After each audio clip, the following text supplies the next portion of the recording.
G. Patnubay at gabay ng magulang ay kailangan sa mga batang manonood. Know the latest and hottest issues in showbiz with Showbiz Central. Brought to you by Sunsilk Smooth and Manageable.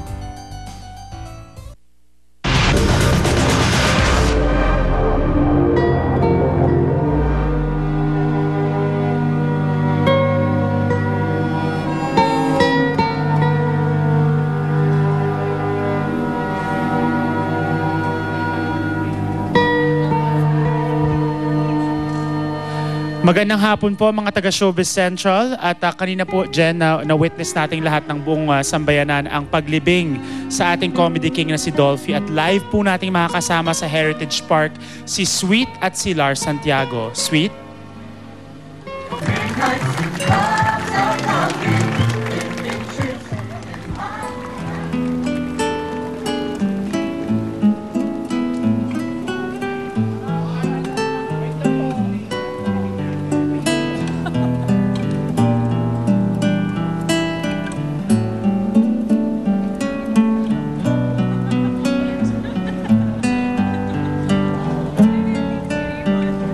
Jen, Mon, mga taga-Showbiz Central, magandang hapon po sa inyo.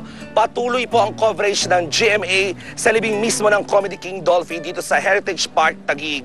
Kung saan kanina lamang po bago nilibing ang Comedy King at hinatid siya sa kanyang huling hantungan na katabi ko po mismo ngayon, ay nagkaroon po ng misa na tanging ang mga pamilya lamang ng Comedy King ang nakadalo at ilang mga kaibigan kasama na po ang ating kapuso mula sa GMA News na si Mr. Lars Santiago. Tito Lars, kwentuhan mo kami ng mga kaganapan doon sa, kasi di ba, I understand, may guest list lang yung mga nandun sa misa kanina bago hinatid dito ang Comedy King. Yes, kasi nga gusto nilang maging solemn yung huling misa para kay Tito Dolphy. Kaya talagang nilimitahan lang yung mga makakadalo. At kanina, dapat alas 10 magsisimula yung misa pero nakapag-simula ito ng mag-aalas 11 na. No? At naging taimtim naman yung misa.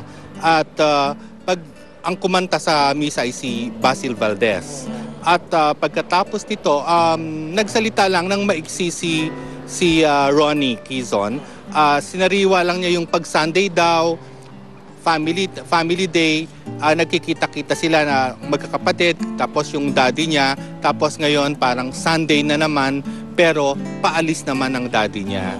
Ang maganda niyan, natupad naman yung request ng family na tanging mga kapatid ni Tito Dolphy, mga anak niya at mga apo niya, at syempre yung mga piling-piling mga kaibigan tulad ni, of course, sa Diamond Star, Miss Maricel Soriano, talagang anak na rin ni Tito Dolphy, at I understand nandun din kanina ang Susan Roses and si Chairman Grace po ng MTRCB. Annabel Rama and Ed Gutierrez nandun din.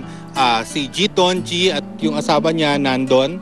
At si Carmi Martin at si Nova Villa nandun sila. At saka ang ating kapusong si Mr. Roderick Paulate, nakita ko rin kanina. So, naging naman mataimtim yung naganap na misa kanina na bawal, hindi nga pinayagan po ang kahit anong mga TV crew na makapasok at i-cover yung last mass na yon para sa Comedy King. Kasi nga gusto nila talagang, kumbaga yung mapanatili yung solemnity nung mga oras na yon. At pagkatapos ng misa, nakiusap sila na kung pwedeng lumabas muna yung mga hindi members ng family. So parang last look, parang ganun. Para mabigyan naman ng time yung family to grieve. Kasi nga, mula nung mamatay si Tito Dolphy, wala silang, di ba, pa-interview dito, pa-interview doon. At saka may mga tao, may mga fans, so kailangang entertainment. So, kanina, nagkaroon sila ng time na silang buong pamilya lang kasama si Tito Dolphy. Habang yung mga ibang mga kaibigan ay nandun lang sa labas. O kaya nasa dining area at hinihintay yung paglabas nung casket. At ang maganda pa niya mga kapuso, ang pamilya Quezon po ay namigay nitong pamaypay na ito na natitiklop at nakalagay nga ay Dolphy Aid para sa Pinoy. And understand, ito yung foundation, hindi ba, titular? Yan, ito yung foundation. Ngayong weekend ay palabas sa Ayala Cinemas yung mga lumang pelikula ni Tito Dolphy at yung proceeds nun dito pupunta.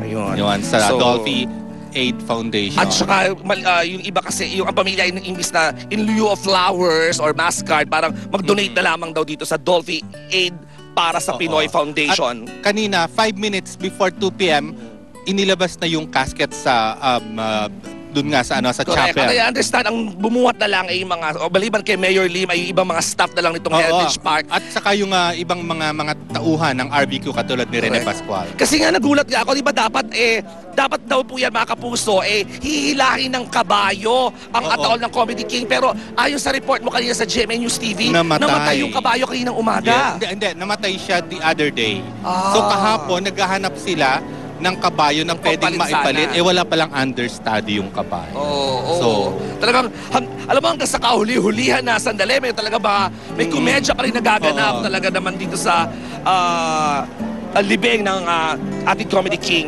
And I understand halos lahat po ng mga kapatid tsaka apo ng Comedy King at mga ilang kamag-anak niya ay nakaputi. Maliban kay Kay Divine Shasha. Diva Miss Shasha Padilla. Oo. So nakita natin kanila lahat ng mga anak, no?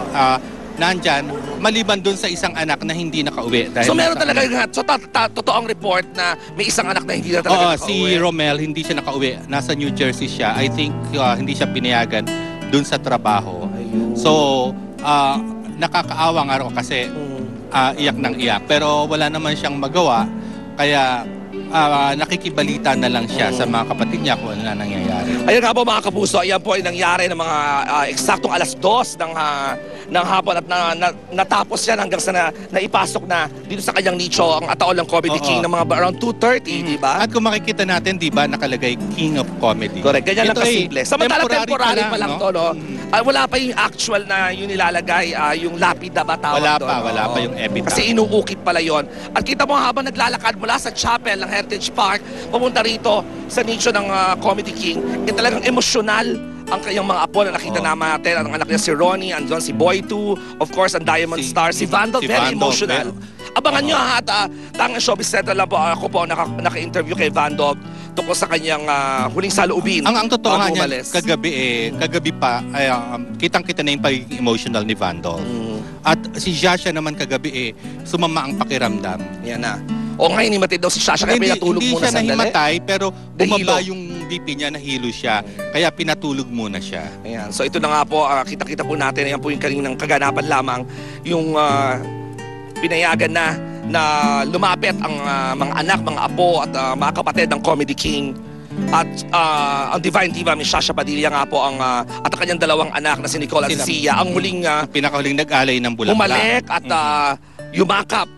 Alam mo, inorasan ko almost 2 minutes yumakap at tila bagang may binubulong si Miss Shasha Padilla sa ataol ng Comedy King. Ang sinabi niya, Maraming salamat po, Father. Maraming salamat sa inyong lahat. Sa inyong pakikiramay sa aming pamilya. Maraming salamat din sa inyo sa pagdalo nyo ngayong hapon para ihatid si Dolphy sa kanyang huling hantungan. Mahal na mahal na Dolphy na sambayanan. Maraming salamat sa lahat ng pagmamahal na binigay mo sa amin at sa lahat ng mga Pilipino. We love you. I love you, Lovico. Until we meet again. God bless us all. Thank you. Very short lang pero compose na compose pa rin si Shasha. kitang-kita mo naman talagang kaya nga marami nagsasabi, bakit hindi makaiyak si Shasha? Baka daw kaya sumama ang pakiramdam kagabi dahil hindi niya ma-release. maiiyak. Oo. Hindi parang gusto kong nangyari yung sinabi nung pare na nag-bless bago tuluyang isinara itong nicho ng Comedy King na ang gusto nga ni Tito Dolphy, iwan legacy, tayo masaya, ismailan mo ang iyong katabi, tayo tumawa, at lahat naman ng mga tao dito kanina talaga naman nagtawanan, Oo, at- nagnitian, At ang nagyakapan. nakakapangilabot yung binigyan ng standing ovation at ng May kasamang palakpak. palakpakan si Tito Dolphy nung isinara na yung kabaho. Correct. At saka may naghulog na konfetti at nagpakawala ng ilang mga kalapate. Nakitang-kita naman po natin hanggang sa kasalukuyan, mga kapuso, makulimlim pero hindi po bumaksak ang ulan na para bagang nagbibigay pugay sa pagpanaw ng Comedy King. At nasunod yung kahilingan ng pamilya na gawing very private itong Yung libing, episode no? last night, Oo. At saka yung libing naging maayos naman, although may ilang mga fans po na hanggang ngayon nasa labas hindi nakapasok. At sinabi ko nga kanina, no, hanggang sa kauli-uli ang sandali, di ba Tito Lar, may mga nakakatawang pangyayari na para bagang ang Comedy King ay nagpapatawa pa rin kahit sa kabilang buhay. Kanina napansin ko, kung napapansin niyo po sa ating video, karamihan po ng mga TV crew pati yung mga nagko-cover medyo nagalit dahil yung iba mga nakapayong hindi pala natatakpan ng mga camera, hindi pala mga family members. Nagjo-joke ang ilang mga cameraman, sino pa yung maitim, yung pa daw yung nakapayong. Tapos may ilang celebrities na hindi ko nalang babagitin ng pangalan na sa kalagitnaan ng iyak napatawa dahil nakita si Madam Auring na nakapronta sa likod ng kataol. Na may colorful nag-iisa rin naman si Madam Auring. Anyway, mga kapuso, pakatutukan po ninyo maya-maya. Nakausap po natin ang ilan sa mga anak at mga apo ni Mandolfi. Fresh yung interview mo. At ilan din, syempre pa sa mga kaibigan, si Vandolph, sa atin lang nagpa-interview, at ilan din sa mga kaibigan ng Comedy King. Dito pa lang po kami ni Tito Lar at ihahatid po sa inyo ang mga latest kaganapan mula dito mismo, live dito sa Showbiz Central, mula sa Heritage Park Taguig. Balik tayo sa studio, Jen and Mon. Maraming salamat, Sweet and Tito Lar. Live mula yan sa Heritage Park. Yes, mga kapuso, pakatutukan nyo dahil buong episode po ng Showbiz Central, makakasama natin si Lar at si Sweet live mula sa Heritage Park, where they will give us live updates tungkol sa mga kaganapan doon. Pero ngayon naman po, samantala, para po sa Hari ng Komedya, isang nakakatuwang episode ang tribute ng Showbiz Central this afternoon. Ito po ang mga kwento at trivia tungkol kay Mang Dolphy na aming kinalap at tatawaging Pidol Records. Narito po.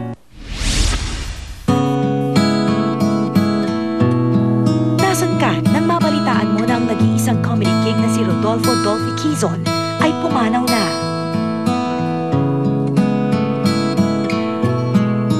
8:34 p.m. noong July 10, Martes, nang opisyal na kinumpirma ni Eric Quezon ang pagpanaw ng kanyang ama. But where his spirit was strong, his body had so weakened, he had to go. Bagamat malungkot, may 5 nakakamanghang pangyayari bunga ng paglisa ni Dolphy.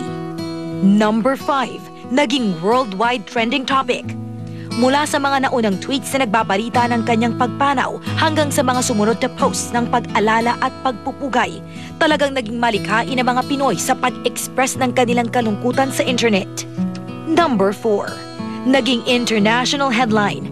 Ang pagpanaw ng The Philippines Comedy King ay ibinalita ng Associated Press at mga foreign news channels tulad ng CNN, Fox News at New York Times. Number 3, idineklara ng Malacanang ang National Day of Remembrance.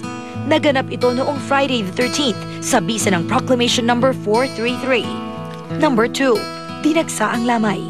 Magmula noong Miyerkules, libo-libo ng mga tagahanga ni Dolphy ang pumila para masilayan ang kanilang idol. Di alintana ang init ng araw at ang buhos ng ulan. Kagabi, sa huling lamay, ilan sa mga dumalaw na fans ay nagbihis Markova pa. At number 1, sambayan ng Pilipino nagkaisa sa pagluluksa. Pansamantalang natigil ang awayan sa internet at maging ng mga magkakaribal sa media networks upang sabay-sabay nagunitain ang buhay ng Comedy King. Sa kanyang pagpanaw, tila nagpaalala na lahat tayo'y napatawa ni Dolphy. At ngayong araw, July 15, 2012, sabay-sabay ulit tayong nagpapaalam ng may panalangin at pasasalamat sa iyo. Ang aming pinakamamahal na Mang Dolphy.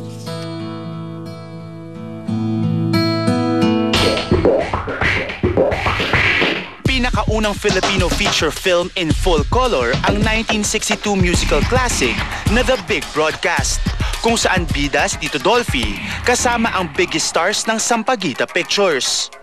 Ito rin ang pinakaunang Pinoy movie na nanalo ng International Award bilang Best in Choreography sa Asian Film Festival sa Japan. New Pond's